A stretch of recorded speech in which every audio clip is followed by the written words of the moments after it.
Information age کے معزز ناظرین کو السلام علیکم۔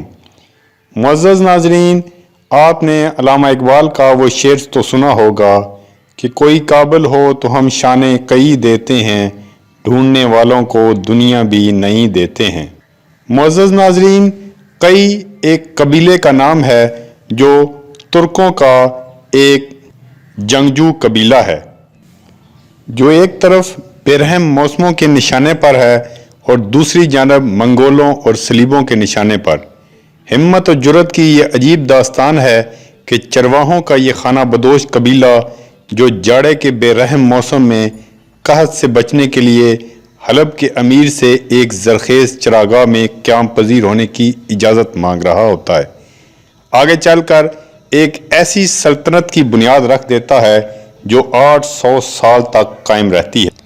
معزز ناظرین، ارطغرل قائی قبیلے کے متعلق آج کی اس ویڈیو میں ہم آپ کو انفارمیشن دیں گے، اور تمام پاکستانیوں کے لیے ایک بہت بڑی خوشخبری ہے کہ اس ڈرامے کا اردو میں ترجمہ کیا جا چکا ہے۔ لیکن اس سے قبل جن لوگوں نے ہمارے چینل کو سبسکرائب نہیں کیا، ان سے گزارش ہے کہ ہمارے چینل کو سبسکرائب کر لیں اور بیل آئیکن کو پریس کر لیں تاکہ ہر نئی آنے والی ویڈیو فوری آپ تک پہنچ سکے۔ معزز ناظرین، ارطغرل قائی قبیلے کے سردار سلمان شاہ کا بیٹا ہے۔ وہ منگولوں سے بھی لڑتا ہے اور صلیبیوں سے بھی۔ وہ اوغوز ترک قبائل کو یوں ایک لڑی میں سمو دیتا ہے کہ پھر چرواہوں کے اس قبیلے کی ایک اپنی سلطنت ہوتی ہے، اور ارطغرل کا بیٹا عثمان اس سلطنت عثمانیہ کا پہلا بادشاہ ہوتا ہے۔ چرواہوں کا قائی قبیلہ ایک عظیم الشان سلطنت کی بنیاد کیسے رکھتا ہے، اس غیر معمولی جدوجہد کی داستان کا نام ارطغرل ہے۔ ترکی نے بلا وجہ یہ ترقی حاصل نہیں کی۔ ارطغرل ڈرامہ دیکھتے ہوئے خوب معلوم ہو جاتا ہے کہ ترک سماج آرٹ اور کلچر میں کتنا آگے جا چکا ہے۔ ڈرامہ دیکھتے ہوئے آدمی حیران رہ جاتا ہے کہ پلاٹ کی تعریف کرے، اداکاروں کی تعریف کرے یا پروڈکشن کے معیار پر ششدر رہ جائے۔ اس کے 5 سیزن ہیں اور 157 اقساط، ہر قسط کا دورانیہ 2 گھنٹے ہے۔ پلاٹ اتنا جاندار ہے کہ اتنی اقساط کے باوجود کہیں ٹھہراؤ یا بوریت نہیں ہے۔ پل پل صورتحال بدلتی ہے، ایک ایک قسط پر 2 3 فلمیں بن سکتی ہیں۔ اداکاری اتنی کمال کی ہے کہ آدمی ششدر رہ جائے۔ ہیرو کی اداکاری کو تو چھوڑ دیجئے، کرتوغلوں اور امیر سات 3 جیسے سازشی کرداروں کی اداکاری اتنی جاندار ہے کہ آدمی زچ ہو جاتا ہے۔ یہ ڈرامہ دیکھتے ہوئے کرتوغلوں اور امیر سات 3 کے کرداروں نے مجھے اتنا زچ کیا کہ میں نے آگے کی اقساط میں جا کر ان کے قتل کا منظر دیکھ کر وقت سے پہلے اپنا کتھارس کیا۔ اس ڈرامے کی مقبولیت کا اندازہ اس بات سے لگائیے کہ TRT کے ڈپٹی ڈائریکٹر جنرل ابراہیم ایرن کے مطابق یہ ڈرامہ 60 سے زائد ممالک میں ٹی وی چینلز پر دکھایا جا رہا ہے۔ فنی اعتبار سے تو یہ ڈرامہ ایک شاہکار ہے ہی۔ اس کی ایک اور خوبی بھی ہے، یہ مسلمانوں پر مسلط کردہ احساس کمتری کا طلسم قدا توڑ کر پھینک دیتا ہے۔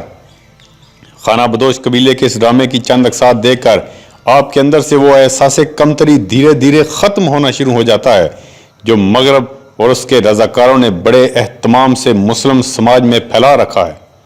یہاں تک کہ ایک وقت آتا ہے کہ آپ کو مسلم تہذیب کے رنگوں پر فخر محسوس ہونا شروع ہو جاتا ہے۔ ڈرامے کا یہ تہذیبی پہلو اتنا شاندار ہے کہ 2017 میں طیب اردوان کی جب ڈونلڈ ٹرمپ سے ملاقات متوقع تھی تو نیو یارک ٹائمز میں ولیم آرمسٹرانگ نے لکھا کہ طیب اردوان اور ترکی کی نفسیات جاننے کے لیے ارطغرل ڈرامہ دیکھ لیجئے۔ اس کے بعد ایک لمبی چوڑی فرد جرم عائد کی گئی کہ اس ڈرامے کے ذریعے اردوان فلاں کام کرنا چاہتا ہے۔ وہ ترکوں میں نیشنلزم کے جذبات پروان چڑھا رہا ہے۔ وہ ترکوں کو فخر سے سر اٹھا کر جینا سکھا رہا ہے۔ وہ اسلامی کلچر کو قابل فخر چیز بنا کر پیش کر رہا ہے۔ آپ غور فرمائیے، پوری مسلم دنیا پر فکری یلغار کر کے اسے ملامتی صوفی بنا دیا گیا ہے۔ ایسے میں کسی مسلمان ملک میں صرف ایک ڈرامہ تیار ہوا اور وہ بھی برداشت نہیں ہو پا رہا۔ اسے ترکی کا سافٹ ایٹم بم ہونے کا تانا دیا جا رہا ہے۔ نیو یارک ٹائمز نے لکھا کہ ارطغرل ڈرامے سے پتہ چلتا ہے کہ ترکی کے عزائم کیا ہیں اور وہ خود کو ایک بڑی سلطنت کے طور پر دیکھنا چاہتا ہے۔ نیو یارک ٹائمز کی فرد جرم کا دلچسپ حصہ یہ ہے کہ چونکہ یہ ڈرامہ ترکی میں بہت زیادہ مقبول ہو چکا ہے، اس لیے ثابت ہوا کہ ترکی کی عوام بھی اس جرم اردوان کے ساتھ ہیں، یعنی دونوں مل کر مسلمانوں کی عظیم سلطنت کا خواب دیکھ رہے ہیں۔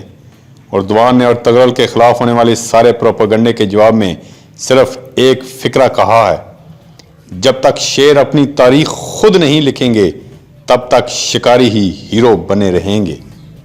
معزز ناظرین، وزیر اعظم پاکستان عمران خان کی ذاتی دلچسپی پر اس ڈرامے کا اردو میں ترجمہ کر کے اس کو پی ٹی وی پر شائع کیا جانے لگا ہے۔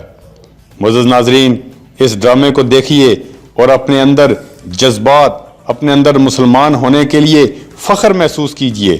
آج کی یہ دلچسپ ویڈیو یہیں تک۔ اگر آپ کو میری یہ ویڈیو اچھی لگی ہے تو اس کو زیادہ سے زیادہ لائک کریں اور شیئر کریں۔ شکریہ۔ اللہ حافظ۔